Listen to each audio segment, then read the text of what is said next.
You know what we should do? We should do a dabbing Louisiana picture. You already have a dabbing.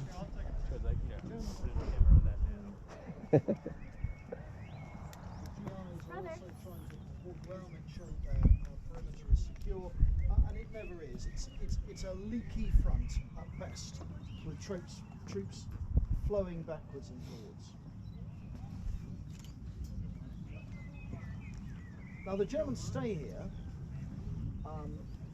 because they are trying all the time to get in. The tanks move off to the west. They've got an appointment to cross rivers and eventually get themselves to Brussels and to Antwerp. So they leave the infantry here to invest the town, in other words, surround it and try and get in.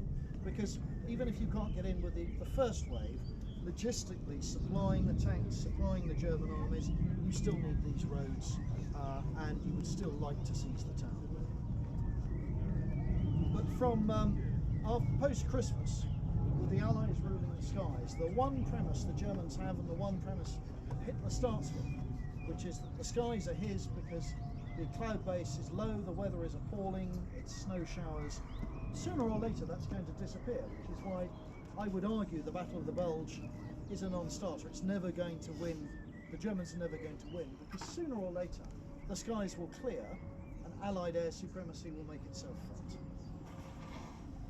And even were they to have got through Bastogne, they get all the way even to Antwerp, at some stage their line of supply is going to be open to interference by Allied aircraft.